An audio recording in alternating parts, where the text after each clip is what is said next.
네, 이 시간에는 시험을 기뻐하라 라는 제목을 가지고 함께 말씀을 나누도록 하겠습니다. 지난주까지 호세아서의 말씀을 마치고요. 오늘부터는 야고보서의 말씀을 계속해서 함께 나누려고 합니다. 네, 오늘 야고보서는요. 야고보가 썼는데 우리가 생각할 때 주로 많이 생각되는 사람이 사도 야고보일 겁니다. 그런데 오늘 이 야고보서의 저자는 사도 야고보가 아니고 예수의 형제 야고보예요. 예수의 형제 야고보. 그러니까 자기 형님이 미친 줄 알고 어머니랑 같이 예수님을 말리러 왔던 그 중에 한 사람이었던 예수님의 형제 야고보가 이제 변화되어서 예루살렘 교회의 수장이 되어서 교회를 이끌고 있는 그런 상황입니다. 그런 상황 속에서 그 온 일대에 퍼져 있는 유대인 기독교인들을 위해서 오늘 귀한 서신을 써서 보낸 것을 우리가 보게 됩니다. 이 야고보는요, 특징 중에 하나가 뭐냐면 여전히 유대교적인 색채를 버리지 못하고 있었다라는 거예요. 그러니까 사람마다 차이가 있겠죠. 좀 더 유대교적인 관점에서 기독교 신앙을 이해하고 신앙하는 사람이 있는 반면에 유대교에서 더 많이 탈피해서 복음 중심으로 이 예수 그리스도를 이해하고 또 전했던 그런 사람들이 있었을 것입니다. 그런데 이 야고보는 유대교적인 색채를 아주 많이 버리지 못했던 그런 사람인데요. 갈라디아서 2장 12절의 말씀을 보면 사도 바울이 한 일화를 소개하고 있는데, 야고보에게서 온 어떤 이들이 이르기 전에 게바가 이방인과 함께 먹다가 그들이 오매 그가 할례자들을 두려워하여 떠나 물러가매. 그러니까 야고보에게서 온 어떤 사람들이라는 얘기는 예루살렘 교회에서 파송된 사람이죠. 그런데 야고보가 예루살렘 교회를 리드하고 있었기 때문에 여전히 그와 함께 신학했던 사람들도 유대교적인 색채 안에 머무르고 있었다는 것이죠. 그런데 게바, 그러니까 베드로가 이방인과 함께 식사를 하다가 이 야고보에게서 온 사람들과 맞닥뜨렸을 때에 분명히 야고보에게 보고가 갈 것 같은 거예요. 왜 부정하게도 이방인과 함께 식사를 하느냐, 이런 것들이 보고가 들어가면 아마도 자기의 사역에 좀 더 방해가 될 거라 이런 생각을 했기 때문에 그런 분란을 피하기 위해서 자리를 떠버리죠. 그러면 여러분 생각해 보십시오. 함께 식사하고 있었던 혹은 그 사실을 알고 있었던 이방인들은 얼마나 마음에 상처를 받을 것인가. 우리는 하나님께 이득 민족일 뿐인가 라는 생각을 할 거예요. 마치 일제시대에 일본 사람들이 한국 사람 생각하듯이 우리는 아무리 열심히 신앙해도 혈통적 이스라엘의 한계를 극복할 수 없는 것인가, 이런 생각을 하게 될 것입니다. 전도의 문이 막히는 일이 벌어지고 말 거예요. 그런 일들을 통해서 이 유대인 기독교인들이 이방인들에게 나아가는, 전도하는 그런 일들이 주저될 거예요. 그래서 이 사도 바울은 이 문제를 가지고 이 베드로를 책망했다 이렇게 말하고 있는데, 이 이야기를 통해서 야고보가 여전히 유대교적인 색채 안에서 예수를 이해하고 섬겼다라는 것들을 볼 수가 있다는 것이죠. 그래서 여러분 1절 말씀을 보니까 그런 이해를 가지고 이 말씀을 보면 흩어져 있는 12지파에게 문안하노라 이런 말씀이 있습니다. 그러니까 이 흩어져 있는 12지파에 대해서 우리가 두 가지로 해석을 해볼 수 있는데, 첫째는 구약의 이스라엘의 그런 관점을 따와서 하나님의 백성을 그냥 12지파로 칭했을 수도 있다는 거예요. 그래서 신약의 교회를 부른 것이다 이렇게 이해하는 사람들이 있는 반면에 아니다라고 말하는 사람들의 목소리가 더 힘을 얻고 있습니다. 왜 그러냐면 제가 방금 전에 말씀드렸던 것처럼 야고보가 여전히 유대교적인 색채 안에서 이 기독교를 이해하려고 했던 것이고, 여러분 2장 2절의 말씀을 보니까 뭐라고 기록되어 있냐면 만일 너희 회당에 이렇게 기록하고 있어요. 그러니까 회당은 뭡니까? 아무래도 이 유대인들의 신앙 공동체, 이 집회의 장소였다는 것을 말하는 것을 볼 때 이 야고보서는 이 서신을 쓸 때에 회당을 돌려가면서 회람할 수 있도록 이 서신을 썼다고 볼 수 있고, 그러면 여기서 흩어져 있는 12지파는 진짜 유대교 그리스도인들을 대상으로 썼을 가능성이 더 농후하다 이렇게 이해하는 것이 많은 사람들에게 힘을 얻어가고 있다는 것이죠. 그래서 오늘 이 야고보서를 읽을 때 예수의 형제 야고보의 주된 관심의 대상은 유대인 기독교인이었다라는 것으로 우리가 이해하면 좋을 것 같습니다. 그 다음에 이 야고보서에 붙은 별명이 하나가 있습니다. 그게 뭐냐면 우리 종교개혁자 루터가 붙인 이름인데 지푸라기 서신이라는 거예요. 지푸라기 서신. 그러니까 여러분, 지푸라기는 그렇게 중요한 것들이 아니죠. 그만큼 중요하지 않은 서신으로 봤다는 거예요, 루터가. 물론 하나님의 말씀이 우리는 공이 다 같은 정도의 중요성을 가지고 있다는 걸 아는데 왜 루터가 이런 말을 했느냐? 루터가 우리보다 성경적 지식이 약해서 그런 것이 아니고요. 이런 말씀 때문에 그렇죠. 야고보서 2장 24절에 대표되는 말씀인데, 이로 보건대 사람이 행함으로 의롭다 하심을 받고 믿음으로만은 아니니라, 이런 말씀들이 야고보서 곳곳에 담겨 있기 때문에 그래요. 여러분, 우리가 다 알다시피 루터는 카톨릭 사제였죠. 그런데 아무리 열심히 신앙생활을 하고 성경을 연구하고 기도를 하고 자기 나름의 경건의 생활을 아무리 열심히 해도 구원의 확신 가운데 머무를 수 없었습니다. 왜냐하면 우리 인간이 얼마나 더 노력을 해야 하나님을 만족시킬 수가 있겠어요. 그것은 처음부터 불가능한 도전이었죠. 그런데 이 루터는 로마서에 있는 이신칭의 교리를 깨닫고 난 이후에 영적인 해방감을 느끼게 됩니다. 내가 하나님께 구원받았구나. 구원은 나의 공로가 아니라 하나님의 은혜의 선물이구나. 믿음으로 얻는 것이구나. 이것을 깨달았다는 거예요.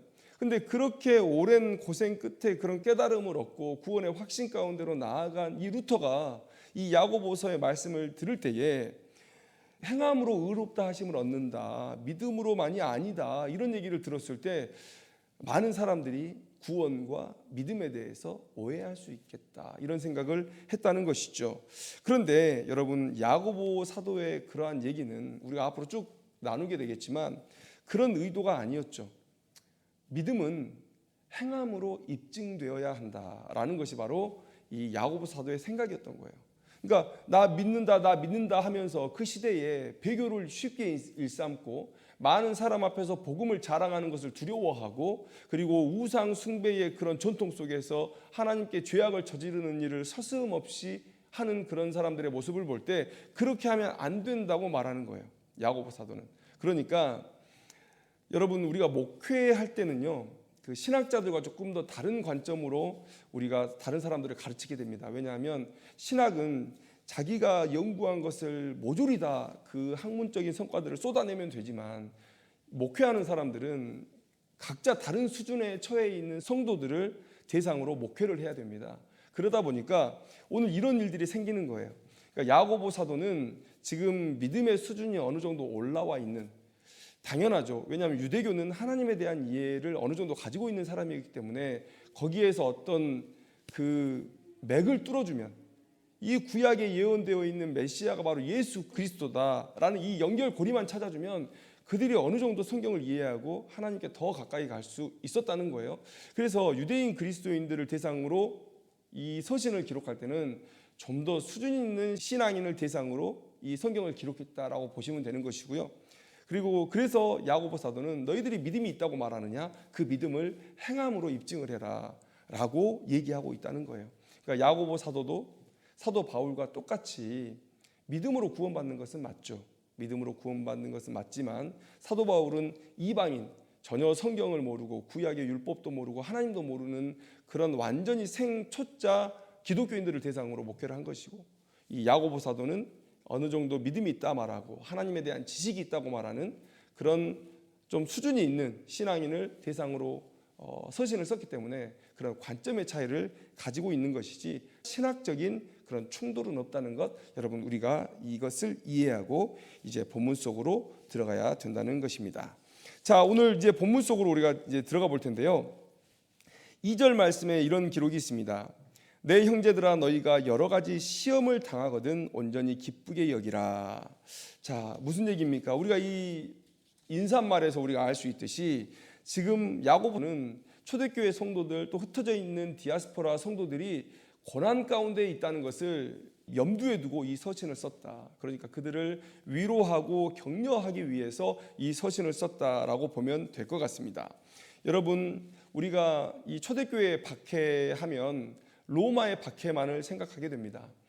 로마 시대에 엄청난 박해가 있었던 건 맞습니다. 10대 박해라고 해가지고요, 네로를 기점으로 해서 아주 많은 박해들, 정말 처절한 박해들이 있어 왔는데, 그런데 오늘 이 야고보서가 기록된 시점에 우리가 집중할 필요가 있습니다. 여러분, 네로 황제가 기독교를 박해한 것은 기독교적인 교리에 그가 불만을 가졌기 때문에 박해한 것이 아닙니다. 기원 후 64년경에 로마의 대화재가 일어나게 되는데 당연히 많은 백성들의 비난이 네로 황제에게 닿을 거예요. 네로 황제는 그 시간에 휴가 중이었거든요. 그러니까 그 비난의 화살을 돌리려면 누가 제일 좋아 보였을까? 그 시대에 힘없고 그리고 많은 사람들에게 미움을 받는 대상이 필요했던 것이죠. 그게 기독교인들이었고, 그래서 네로 황제는 어떤 신학적인 그런 충돌 또 동의하지 않는 부분 때문에 기독교를 박해한 것이 아니라 이 로마 대화재의 비난의 화살을 돌리기 위해서 이 기독교인들을 박해했다는 것이죠. 그런데 이 로마 대화재가 일어났던 그 시간이 64년인데, 그런데 이 야고보가 죽은 해가 62년, 그러니까 야고보서가 기록된 시점을 62년 이전으로 본다는 것이죠. 그러니까 로마의 대박해가 있기 전이었다는 거예요. 그럼 여기서 도대체 무엇을 위해서 위로하고 있느냐? 이 초대교회 성도들, 디아스포라들은 어떤 박해를 받고 있느냐? 여러분, 우리가 잘 생각해 보면 사도행전을 우리가 볼 때 사도 바울의 전도를 가장 방해하는 사람들이 누굽니까? 오순절 성령의 부흥을 경험한 이 사도들의 복음 전파를 가장 앞장서서 막는 사람들이 누굽니까? 바로 유대인들이죠. 유대인들. 제가 지난번에도 말씀드렸지만 예루살렘과 또 유대교 신앙은 로마에게는 돈 창고였어요. 돈 창고. 그래서 예외적으로 황제 숭배 사상을 얘기할 때도 예외적으로 이 이스라엘의 신앙은, 여호와 신앙은 인정을 해줬다는 거예요. 왜냐하면 돈이 계속해서 들어오니까.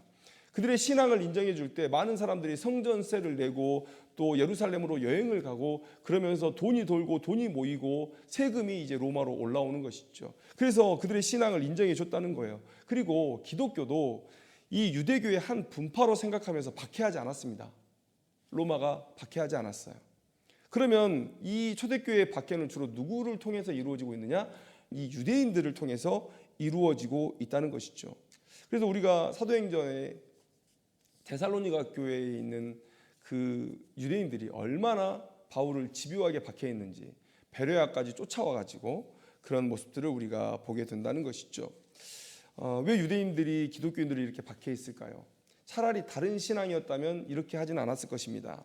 그런데 그리스도인들은 유일신 하나님을 섬긴다고 말하면서도 예수가 하나님이라고 말하니까 인간의 지식으로는 도저히 담을 수 없는 그 영적인 비밀인 거예요. 아니, 유일신 하나님인데 하나님이 세 분이라고? 이건 말이 안 되죠. 삼위일체 교리를 전혀 이해할 수 없었죠. 또 예수가 구약에 예언된 메시아라고 주장을 한다면 그를 십자가에 못 박았던 종교 지도자들이 다 욕을 먹는 거예요. 하나님 앞에 큰 대적이 되는 거예요. 그래서 그들은 끊임없이 이 예수를 믿는 기독교인들을 박해했다라는 것을 우리가 알 수 있다는 것이죠.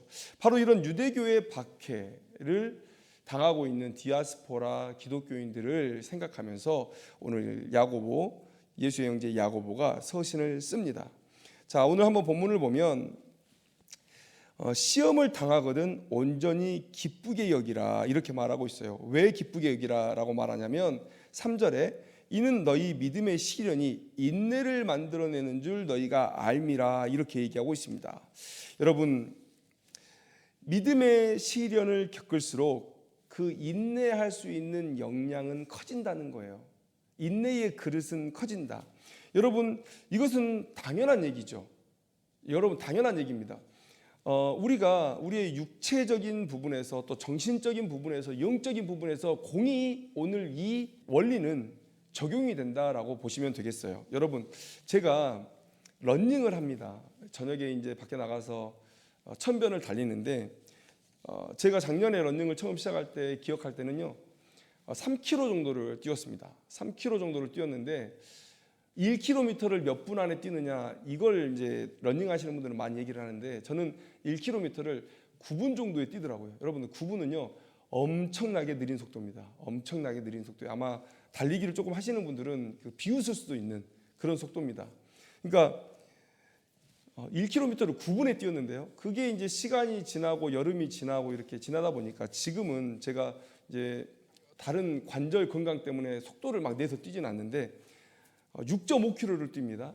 그런데 뛰는 동안 한 번도 쉬지 않아요. 그냥 6.5km를 계속 뜁니다. 그러니까 속도를 점점 붙여가면서 이제 마지막에 가장 빠르기로 뛰는데 평균 속도가 1km를 6분에서 6분 30초 정도에 뛰는 걸로 나옵니다. 그러니까 이 정도면 그냥 운동 삼아 러닝하는 속도가 되는 거예요. 저는 많은 사람들은 저에게 이렇게 얘기할 거예요. 너의 폐활량이 늘어난 거고 너의 체력, 너의 근육이 좋아진 거다. 이렇게 얘기할 거예요. 그런데 저는 그것이 인내력의 크기라고 생각이 돼요. 여러분, 제가 운동할 때의 그런 정도의 인내력을 내가 달리는데 내 몸에 주어지는 그런 하중, 뭐 근육의 하중, 폐활량의 하중 그런 것들을 견디면서 뛸 수 있는 그 인내력의 크기가 제가 달리면서 성장하게 된 거예요. 내 폐활량도 커졌고 내 체력도 커졌고 우리의 육신에 적용되는 이런 일들이 우리의 정신의 영역에서도 우리의 영적인 영역에서도 공이 같은 원리로 적용이 된다는 거예요. 우리가 극한의 상황에 여러 번 처해 볼 때 그것들을 또 극복해내고 설령 극복하지 못했다 하더라도 그런 것들을 경험해 보는 것만으로도 우리의 정신이 성장합니다. 우리의 영이 성장하는 것을 우리가 경험할 수가 있는 거예요. 그래서 여러분, 앞에 육신의 문제는 우리가 성장이라고 얘기하지만 그 뒤에 정신적인 부분이나 영적인 부분은 우리가 성숙이라고 얘기하죠. 그래서 우리는 똑같이 이런 시련을 겪고 경험하고 또 이겨내고 혹은 실패하고 넘어지더라도 그러한 경험들이 우리의 인내의 그릇을 더 키운다는 사실, 이것은 우리가 부인할 수 없을 것입니다. 여러분, 2절 말씀을 보니까 너희가 여러 가지 시험을 당한다 이렇게 말하고 있어요. 저는 이 여러 가지 시험 안에 예수 형제 야고보는 그 초대교회 성도들이 경험하는 모든 어려움들을 다 담고자 했을 거예요. 왜냐하면 그런 모든 어려움에 위로 또 격려를 주고자 했기 때문에. 그렇게 본다면 이 여러 가지 시험은 바로 초대교회 성도들이 겪고 있는 그 모든 시험들을 얘기할 텐데, 이것은요, 이 표현은 우리 인생에서 그만큼 많은 시련들이 있을 것이고 또 끊임없이 있을 것이라는 것을 우리에게 암시해주고 있다는 거예요. 그래서 여러분, 우리에게는 이 끊이지 않는 이 시험을 이겨내기 위해서 시련을 감사히 받는 그런 모습들이 우리 가운데 있어야 된다는 것입니다. 여러분, 국가대표 평가전이라는 것을 하죠. 월드컵이나 또 중요한 대회가 있을 때 국가대표 평가전을 하는데, 예를 들어서 월드컵에 저희가 어떤 조에 속했는데 그 조에 아프리카 팀이 있고 또 유럽의 팀이 있으면 평가전을 할 때 아프리카 팀도 하나 잡고 또 유럽의 팀도 하나 잡아서 먼저 한 번씩 부딪혀보고 시합해보는 그런 시간들을 가져요. 왜 그렇습니까? 그들이 나중에 그러한 선수들을 만났을 때에 견뎌낼 수 있는 힘을 갖추기 위해서 일부러 그런 고난의 길을 가는 것이죠. 여러분, 그래서 우리는 오히려 시련이 올 때 감사해야 된다. 왜냐하면 앞으로 닥칠 우리의 시험을 이겨내게 하기 위해서 하나님께서 우리에게 주시는 시련이기 때문에 그렇습니다. 여러분, 그래서 오늘 야고보는 매우 큰 고통 가운데 있는, 시련 가운데 있는 이 디아스포라 기독교인들을 격려하면서 너희들에게 시련이 있을 때 오히려 그것을 기쁘게 여기라, 다른 말로 하면 감사하는 마음으로 그 시련들을 감당하라, 이렇게 권면하고 있다는 거예요. 그런데 여기서 조금 더 나아가면 사도 바울의 이야기를 우리가 얘기할 수 있을 것 같아요. 사도 바울은 매우 유사한 얘기를 하고 있는데 좀 더 깊은 곳으로 나아갑니다. 로마서 5장 3절 하반절부터 4절까지의 말씀을 보면 환난은 인내를, 인내는 연단을, 연단은 소망을 이루는 줄 알미로다. 여러분, 우리가 앞에서 환난은 우리가 시련이요 시험이라고 우리가 봐도 무방할 것입니다. 그런데 야고보와 같이 환난은 인내를 만들어낸다, 이거에 대해서는 동의하고 있어요. 그런데 이 사도 바울은 조금 더 깊이 나아갑니다. 그 인내는 연단을 만들어내고 또 연단은 소망을 만들어낼 것이다, 이렇게 말하고 있는 것이죠. 자, 인내는 연단을 만들어낸다, 이게 무슨 얘기일까요? 여기서 연단이라는 표현은 조금 이해하기가 난해하죠. 헬라어를 보면 도키멘이라는 단어의 번역인데요, 영어에서는 좀 더 선명하게도 캐릭터라고 번역하고 있습니다. 캐릭터. 그러니까 이것은 인격, 성품, 또 나의 나됨이라고 우리가 표현할 수 있을 것 같은데요, 이렇게 되면 우리가 이해하기가 조금 좋습니다. 여러분 인내하다 보면 나의 캐릭터가 만들어진다라고 우리가 생각하면 될 거예요. 환난을 통해서 우리의 인격이 개발이 된다는 거예요. 그런데 환난을 통해서 나의 인격을 개발하시는 분은 누구십니까? 바로 성령 하나님이 나의 나됨을 계속 빚어가시는 것이죠. 여러분 성경을 보면 하나님께서 한 사람을 대할 때나 또 이스라엘 백성을 대할 때 그들에게 시련을 주시고 그 시련 가운데 하나님께서 인도하시면서 그들을 빚어가는 그런 모습들을 우리가 볼 수가 있습니다. 그런 모습이 우리 가운데도 나타난다는 거예요. 우리가 시련 가운데서 하나님을 붙들고 기도하며 하나님의 뜻대로 그 상황들을 극복하려고 노력할 때에 하나님께서 우리를 도우시면서 우리를 만지시고 빚으시면서 하나님께서 원하시는 모양으로 점점 바꾸어 가신다라는 거예요. 그래서 환난을 당할 때 인내하지 않으면 그러면 그냥 그것은 환난으로 끝나는 것인데 하나님을 향한 믿음을 가지고 그것을 계속 인내해낸다면 그 인내함이 결국은 하나님께서 원하시는 나를 빚는 그런 시간, 그런 과정들이 될 것이고 이런 과정들이 계속 되어진다면 그러면 우리는 어제보다 더 나은 오늘 하나님께서 원하시는 모습에 더 가까워진 나를 발견하게 될 수 있다는 것입니다.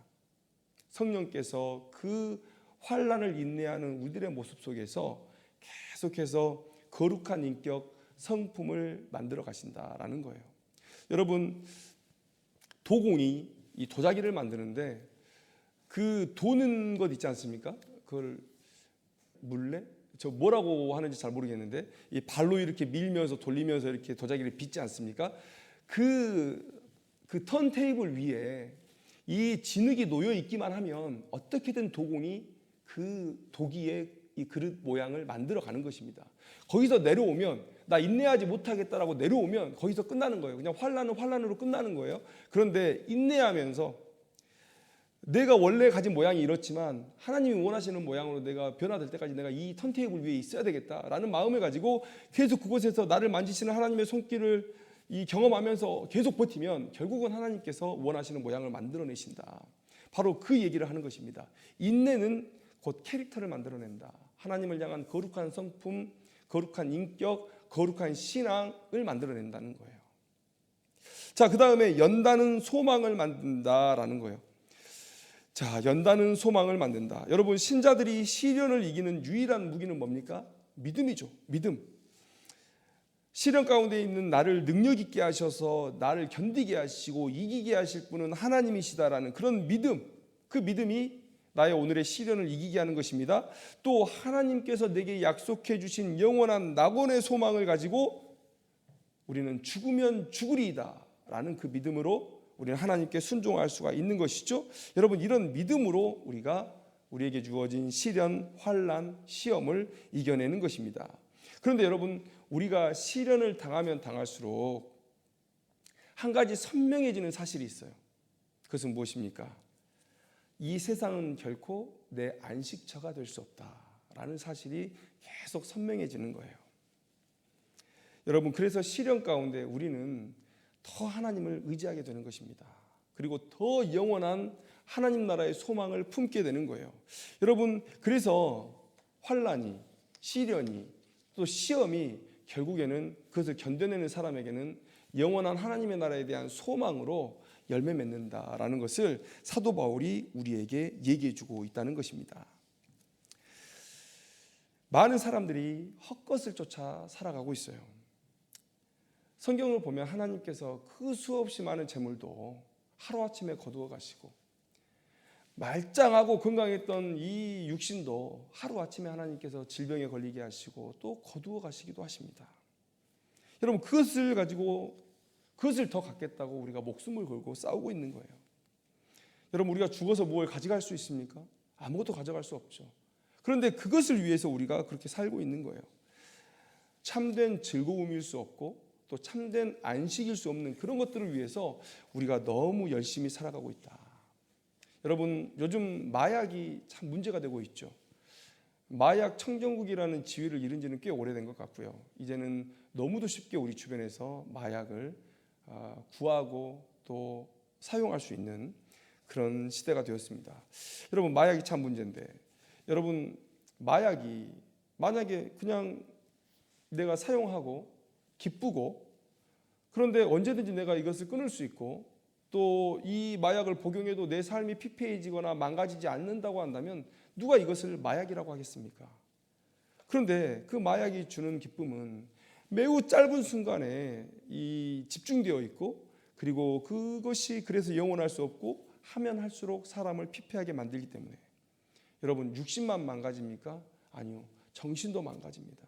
영도 망가지는 거예요. 도저히 재기할 수 없는 상태로 만들어버리는 거예요.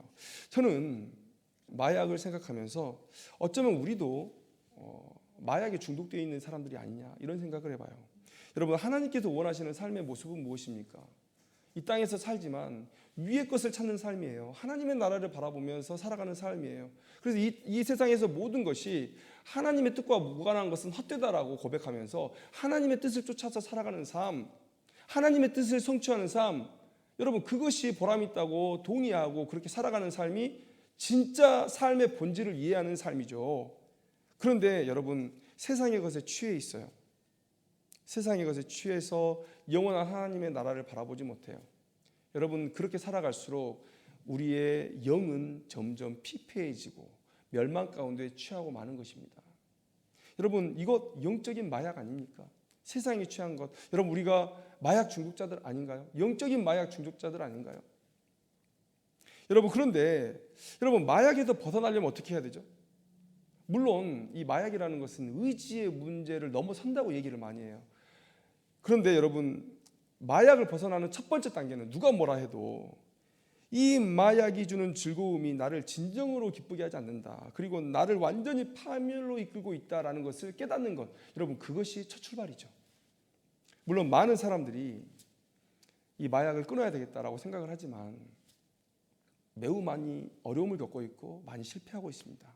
그래서 물론 의지의 문제를 넘어서는 것이다라고 말할 수 있지만, 그러나 그 첫 출발은 반드시 이 마약이 나를 죽이고 있다라는 이 사실을 깨닫는 그 깨달음에서부터 시작한다라는 거예요.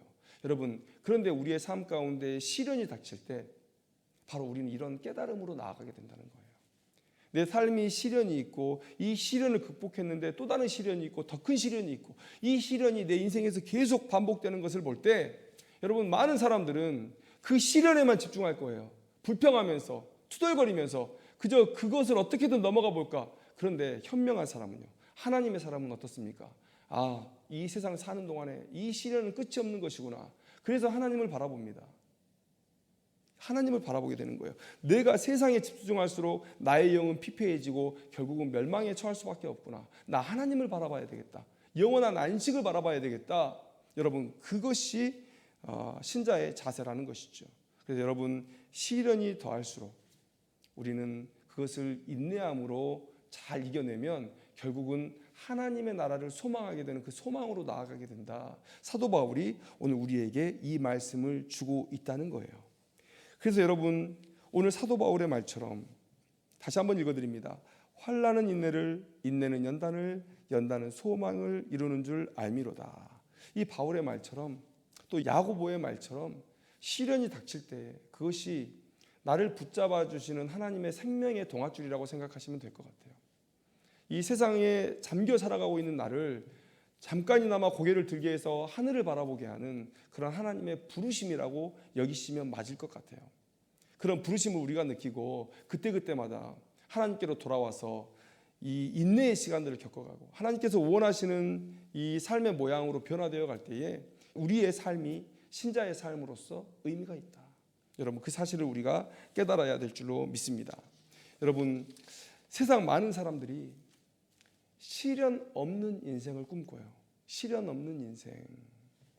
여러분, 그러나 그런 인생이 있을 수가 있겠습니까?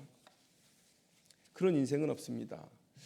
우리가 여기서 지금 시험이라고 얘기하는 것, 시험, 시련, 환난을 같은 단어로 보고 우리가 함께 나누고 있는데요. 우리가 시험에 대해서는 세 종류가 있다고 하죠. 자기 스스로 시험에 빠지는 경우도 있습니다. 오늘 본문 14절 말씀을 보면 오직 각 사람이 시험을 받는 것은 자기 욕심에 끌려 미혹됩니다. 자기가 스스로 자초하는 시험도 있다는 거예요. 그런데 마귀가 주는 시험도 있습니다. 예수님께서 40일 광야의 금식 시간을 지냈을 때에 사단 마귀가 찾아와서 예수님을 시험했죠. 예수님을 시험한 자, 그리고 과거에 아담과 하와를 유혹해서 하나님의 그런 성취를 늦추어 버린 이 일들을 볼 때 우리에게도 분명히 이러한 시험이 있을 것이다라는 것을 알 수 있고요. 또 하나님께서 우리의 믿음을 세우시기 위해서 주시는 시험도 있는 것입니다. 그래서 이 모든 것들이 우리에게는 매우 당황스럽고 또 갑작스러운 것으로 여겨지게 될 거예요. 누가 시련을 기다리는 사람이 있겠습니까? 갑작스럽고 그래서 당황스럽죠. 그런데 여러분, 아까 제가 운동선수들에 대한 얘기를 잠깐 드렸지 않습니까? 여러분, 운동선수들 한번 보세요. 올림픽을 준비하는 사람들 보세요. 자신을 극한으로 몰아넣습니다. 내가 경기에 나가서 써야 될 에너지나 기술이나 그 체력이 100이 필요하다면 그들은 150, 200의 극한으로 자신들을 몰아넣어요. 경기 시간이 10분이면 30분을 전력으로 뛸 수 있는 체력을 만들기 위해서 수고합니다. 날마다 산을 뛰고요. 동아줄을 올라가고요. 쉬지 않습니다. 그리고 걸맞는 스파링 상대를 불러다 놓고 계속해서 실전 시합을 해요. 왜 그렇습니까? 실제 대회를 준비하면서 자신의 컨디션을 최고로 유지하고 싶은 것이죠. 여러분, 저는 이 말씀을 우리 영적인 부분에도 적용해야 된다고 말씀드리고 싶어요. 이런 이야기를. 여러분, 저는 우리가 오히려 우리를 시련 속으로 우리의 삶을 내몰아야 될 필요도 있다라는 말씀 여러분들에게 드리고 싶습니다. 여러분, 과거의 믿음의 선배들이 스스로 광야로 나아갔던 것 여러분 기억하실 것입니다. 광야로 나아갔어요. 여러분, 하나님이 주시지 않으면 먹을 수 없고 하나님이 만나 주시지 않으시면 어떠한 대화의 상대도 없는 그곳으로 나아갑니다. 왜요? 믿음을 위해서. 자신의 많은 부가 있었지만 그 부를 포기하고 나아가요. 삶의 그런 풍요로움, 그런 여유로움이 나를 영적으로 비만하게 할 거라는 것을 알고 있기 때문에 그 모든 것을 다 내던지고 하나님 앞에 민첩하고 민감해진 인생을 살기 위해서 스스로 광야로 나아갑니다. 스스로 시련을 자초하는 사람들이 있었어요. 그런 사람들이 광야에서 준비되어져서 여러분, 교회가 썩어 있을 때에 그들이 외부에서 새로운 에너지로 교회 안에 공급되어서 종교개혁을 이루고 말씀으로 돌아가자는 운동을 일으켰던 것을 우리가 알고 있습니다. 여러분, 아까도 말씀드렸지만 시련 좋아하는 사람은 없어요. 시련 좋아하는 사람은 없습니다. 그러나 야고보가 우리에게 얘기해 주는 것처럼 시련이 우리를 성장시켜요. 사도 바울이 우리에게 얘기해 주는 것처럼 시련이 우리를 영원한 소망 가운데로 나아가게 해요. 하나님을 닮는 모습으로 변화시켜줘요. 그러면 여러분, 시련 가운데로 나아가는 것을 주저할 필요가 없다는 것이죠. 여러분, 초대교회 성도들을 한번 생각해 보세요. 유대인들이 신앙을 갖는다. 여러분, 아까도 말씀드렸지만 네로의 박해 이전이었기 때문에 주로 박해하는 사람들은 유대인이었어요. 유대인이 유대인을 박해하는 것입니다. 여러분, 그런데 그들이 그리스도인이 된다고 하면 유대인의 공동체, 신앙의 공동체 안에서 떨어져 나가는 거예요. 가족, 친지로부터 외면당하는 겁니다. 그리고 사도 바울에게서 일어났던 일들이 그들에게도 똑같이 일어나겠죠. 그들을 죽이려고 달려들 것입니다. 어쩌면 자기가 살던 삶의 터전을 버려야 할 수도 있어요. 여러분, 그들은 믿음을 갖는 그 순간부터 시련을 각오하지 않으면 안 됐던 거예요. 시련을 각오하고 믿음 생활을 시작했던 거예요. 여러분, 초대교회의 이런 능력 있는 신자의 모습이 바로 이 시련을 각오한, 시련을 자초하고 시련 가운데로 직접 걸어가고 시련을 경험했던 이 신자들의 힘은 아니었을까라고 생각을 해보는 것이죠. 여러분, 이방인이 기독교인이 된다는 것이요, 낯선 이방의 종교입니다. 또 식민지 종교예요. 그런 종교를 갖는다는 것, 다른 사람들의 비웃음을 살 수도 있는 것이죠. 그리고 말씀드렸지만 네로의 박해 이후에는요, 정말 기독교인들에 대한 심각한 박해가 그들에게 가해집니다. 신앙을 갖는다는 것, 목숨을 내어놓아야 하는 그런 일이었다는 것이죠. 유대인과 마찬가지로 이 시대에 내가 예수 그리스도를 향한 신앙을 갖겠다는 것은요, 목숨을 거는 일, 스스로 시련을 자초하고 시련 가운데로 나아가는 일이었다는 거예요. 그런데도 그들은 신앙을 택했고 스스로 시련, 환난, 박해 가운데로 들어갔고 그것들을 견디면서 그들은 하나님의 사람으로 빚어졌고 영원한 소망을 바라보면서 순교의 자리까지 멈춤 없이 내달렸던 모습을 우리가 볼 수가 있다는 것이죠. 여러분, 많은 사람들이 이렇게 생각해요. 하나님을 잘 믿고 내 삶 가운데 시련 없는 삶으로 살아내야 되겠다. 여러분, 정말 하나님께서 원하시는 모습이 그것일까요? 시련이 없이 우리가 하나님을 붙잡을 수 있고, 시련이 없이 하나님을 닮는 모습으로 오직 하나님의 뜻, 하나님의 사명 붙들고 살아갈 수 있다면 여러분, 시련 안 받는 삶이 가장 좋은 삶이죠. 그러나 여러분, 우리가 그렇습니까? 우리가 그런 존재입니까? 우리는 죄의 지배 아래 있고 성령께서 내 안에 내주하신 이후에도 불구하고 항상 성령과 싸우는 일들을 우리가 하고 있죠. 야복강에서 야곱이 씨름하듯이 성령과 우리가 씨름을 하는데, 대부분 우리의 씨름의 주제는 뭐냐면, 하나님 이거 안 하면 안 돼요? 하나님 이거 안 하면 안 돼요? 하나님 사명 조금만 늦춰주시면 안 돼요? 하나님 저 좀 편하게 살면 안 돼요? 여러분, 이거 가지고 우리가 싸우고 있다는 거죠. 이런 인생인데 여러분, 시련에, 시험에, 환난에 이러한 유익을 우리가 버리고 살아갈 수가 있겠는가? 여러분, 저는 감히 말씀드립니다. 여러분들의 삶이 평안하고 복된 것을 가장 바라지만, 그러나 그것보다도 더 중요한 것은 영원한 하나님의 나라에서 우리가 얼마나 하나님을 기쁘게 해드릴 수 있느냐. 하나님의 심판대 앞에서 하나님께서 우리에게 의의 심판을 해주실 텐데, 그때 하나님께서 나의 삶을 돌아보면서 얼마나 웃으시면서 기뻐하실 수 있을까? 여러분, 그것이 우리에게 보람이요 의미 아니겠습니까? 그 일을 위해서라면 여러분, 우리의 이 안락, 우리의 이 여유, 이것들을 내려놓고 스스로 광야로 나아가고 스스로 시련을 자초할 수 있는 그런 모습도 보여야 된다는 거예요. 여러분, 돈 한 푼 우리가 쥐고 이거 못 놓겠다고, 여러분, 그러나 내가 이것까지면 편할 수 있지만 이거 내려놓는 것도 여러분, 시련을 자초하는 삶입니다. 매우 귀한 삶이에요. 내 시간을 들여서 하나님을 예배하고 내 시간을 들여서 하나님의 일을 한다. 여러분, 이것도 여러분들이 시련을 자초하는 모습이라고 감히 말씀드리겠습니다. 이것부터 시작하셔서 조금 더 나의 삶을 불편한 자리로, 시련의 자리로 이끌어 가세요. 그러면서 나는 빚어지는 것입니다. 그러면서 영원한 소망을 바라보는 것입니다. 여러분, 시험, 믿음의 시련, 환난, 이것들은요, 우리의 신앙의 삶에 있어서 반드시 있어야 될 하나님의 손길이라는 사실, 여러분, 우리가 기억했으면 좋겠습니다. 그래서 여러분, 갑작스럽게 닥치는, 그래서 당황스러운 그 시련 앞에서도 여러분 당당하기를 소망합니다. 그리고 내 영이 영적 비만으로 하나님 앞에 둔감해지고 나태해질 때 여러분, 우리가 스스로 시련 가운데로 나아가서 좀 더 민첩하게, 민감하게 하나님 앞에 반응하기를 소망합니다. 여러분, 그렇게 해서요, 여러분 정말 이런 성숙한 믿음으로 나아가서 하나님께서 기뻐하시는 사명자, 순종하는 삶을 살아내기를 주님의 이름으로 축원합니다. 기도하겠습니다.